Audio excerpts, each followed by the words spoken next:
कशी आहेस तू? काल रात्री कुठे राहिलीस? ताई, नाटकं बंद करा आता. तुम्हाला काय वाटलं? किल्लेदारांनी मला घराच्या बाहेर काढलं म्हणून सुगंधा रस्त्यावर पडली. मला माहितीये तुझ्यावर अन्याय होतोय आणि तू किल्लेदारांची सून आहेस, तुला घरात घेतलंच पाहिजे. तू जर का स्वतः घरात प्रवेश मिळवलास ना तर मात्र मी तुला हवी ती मदत करू शकते. मग आपण दोघी मिळून त्या जानकीला घराबाहेर काढू. पण त्यासाठी नक्की तुझी मदत लागेल. सगळ्या कटांमध्ये माझ्या आणि परशु शेठ बरोबर तुम्ही पण सामील होता.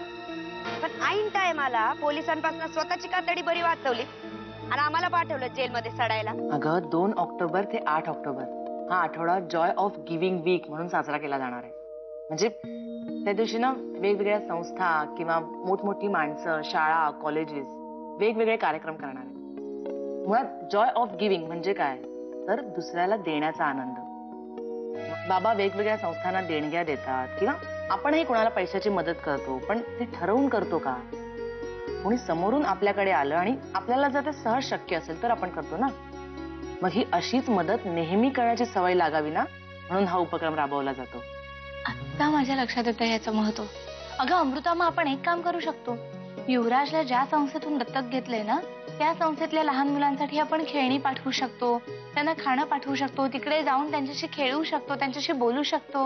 हा, अगदी माझ्या मनातलं बोललीस. मला तुमची खूप काळजी वाटायची ग.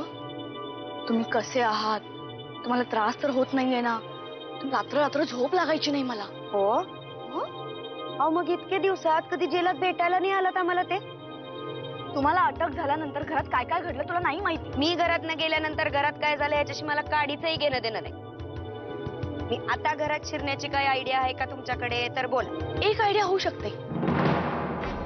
मागच्या वेळी तू तुझा काका म्हणून ज्या माणसाला आणलं होतंस ना खोटं खोटं, तसा यावेळी कोणी आणता आला ना तर मात्र तू घरात येऊ शकते. आहे तसा एक माणूस माझ्या बघण्यात. साहेबांनी नुसतं राजकारण सोडण्याचा निर्णय घेतलाय तर लोक किती त्रास द्यायला लागलेत बघा. दादा जेव्हा राजकारणात होता तेव्हा तो वरच्या पदापर्यंत जाऊ नये म्हणून हे लोक झगडत होते.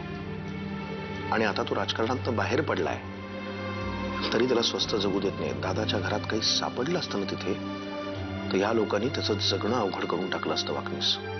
या अशा प्रकारची लोक असतात ना त्यांना दुसऱ्याचं चांगलं कधी झालेलं बघवतच नाही.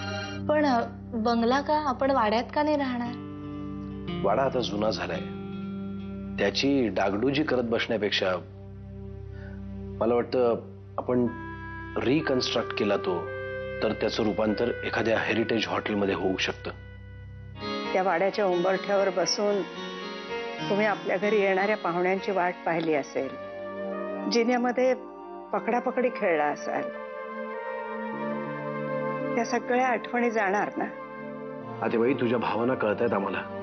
आपल्या रमावतीतल्या वाड्याचं जर का आधुनिकीकरण केलं, तिथे एक हेरिटेज हॉटेल बांधलं तर पर्यटक तिथे येतील, रमावतीतल्या लोकांना रोजगार मिळेल, अशा अनेक अनेक चांगल्या गोष्टी होऊ शकतात. तुम्हा सगळ्यांनाच ही योजना मान्य असेल तर मग माझं काय म्हणणं नाही. ठरलं तर मग आतेबाईंनी परवानगी दिली आहे म्हणजे आपल्या वाड्याचं रूपांतर एका हेरिटेज हॉटेलमध्ये नक्की होणार.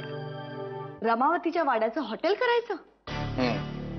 दादाचं बरंच प्लॅनिंग झालेलं आहे, त्याचा आराखडा सुद्धा तयार आहे. दिल्लीची कोणी पार्टी आहे आपल्याला फायनान्स करणार आहेत, दादा त्याच्यासाठी दिल्लीला त्यांना भेटायला जाणार आहे, कदाचित गेलाही असेल. हे सगळं ठरलं आणि तुम्ही मला आत्ता सांगताय? दिवसभर तुझ्या पार्ट्या नाही तर फंक्शन्स नाही तर ब्युटी पार्लर या सगळ्यामध्ये वेळ होता तुला काही ऐकायला?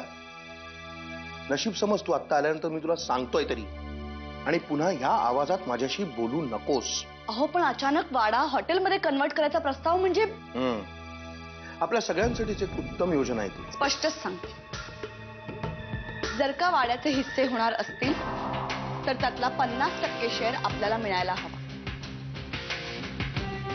आणि जर का तसं होणार नसेल तर या प्रोजेक्टसाठी माझी आणि पर्यायाने तुमची सुद्धा परवानगी नसेल, एवढं लक्षात घ्या.